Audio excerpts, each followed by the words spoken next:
Stranger Stories.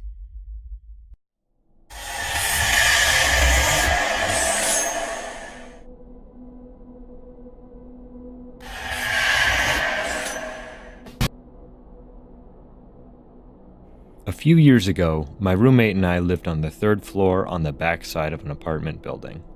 She was in the process of moving out, so it was mostly just my dog, George Washington, and myself. I knew just about every neighbor in my building, and from what I knew, they were all super chill. In order to get to the door to enter our apartment, you would have to pass by my bedroom window. I had never had any issues until one Sunday at 2 a.m.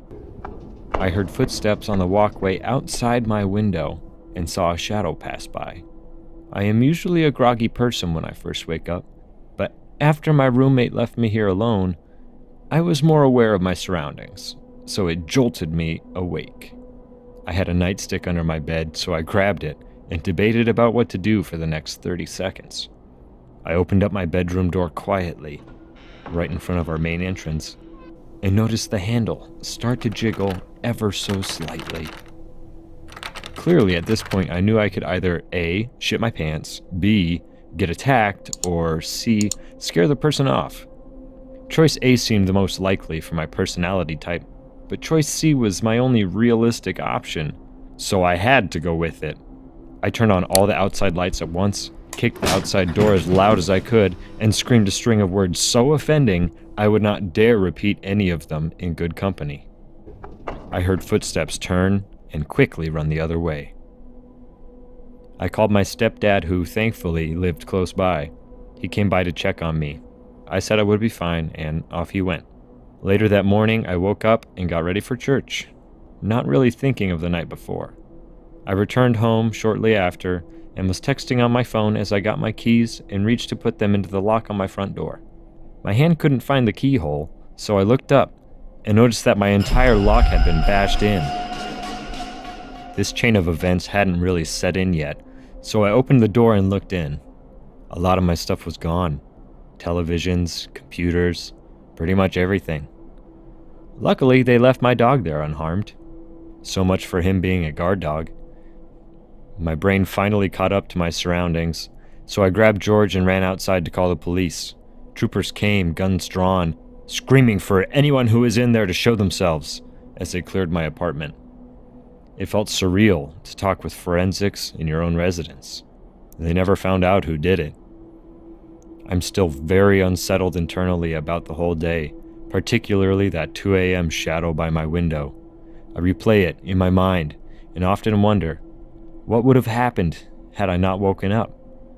Or if the person hadn't been so easily turned away. It also is very unsettling to know that they were watching me, waiting for me to leave for church so that they could break in. Ever since that day, I keep my head up and pay extremely close attention to my surroundings, particularly when I get home.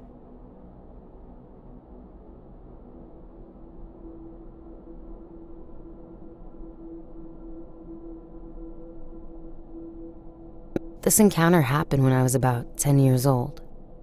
It was in the middle of summer and my sister and I were home alone. Both our mom and grandmother were busy, so they could not stay home with us. We were used to being home alone during the summer, so it was not a big deal. During this day, I had gotten up and started to play The Sims 2 in our kitchen. My sister was watching TV in our den. A few hours into gaming, I thought I heard the doorbell ring. At first, I thought it was my game, but my sound was off. I asked my sister if she heard the doorbell, to which she replied she hadn't. I brushed it off and went back to playing my game. About 10 minutes later, I see a reflection on my computer of a man in a suit. His hands cupped around his eyes, looking through the glass door behind me. I turn around to be face to face with this strange man I had never seen before. I had no idea how long he had been watching me. He gives me the biggest, creepiest smile I had ever seen, and waves at me like he knew me from somewhere. I screamed, calling my sister, who hadn't noticed the man yet. Scared and partially frozen in fear, my sister grabs the house phone quickly, calling our grandmother. This guy was wearing a full-on black suit that did not fit him. If not strange enough that this guy was wearing a full suit while it's 99 degrees out there, he was also carrying a weird-looking briefcase. All the salespeople I'd seen only ever had a clipboard or maybe a couple flyers, but this man had something else. The guy proceeds to walk around our house to the back door. During his little trip, he must have seen there wasn't a car in the driveway, indicating no one was home. As I was getting up to hide, the man reached down, grabbed the doorknob, and started to jiggle it forcefully. Thankfully, the door was locked. He looked at me smiling, gestured at me to come unlock the door for him.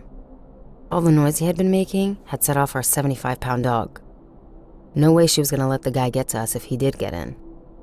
My sister tells me our grandmother is on her way, and she wants us to hide in the back of the house in her room until she could get home. My sister hands me the phone, then runs into the kitchen to grab the biggest knife we have. I can hear her yelling at the guy that we called the cops. She comes back into the room with me and we shut the door. She tells me that after she lied to the guy about calling the cops, he started laughing uncontrollably, extremely loud. A little while later, we hear the door open and my grandmother calling us. She tells us she did not see any man anywhere in sight. She had walked around the whole house before unlocking the door. She also thought it was weird that if he was a salesperson, he would have left a note saying, "Sorry, we missed you." She ended up taking the rest of the day off to stay with us. It's been 11 years since this encounter, and I still don't want to know what his intentions were, or what was in his mysterious briefcase.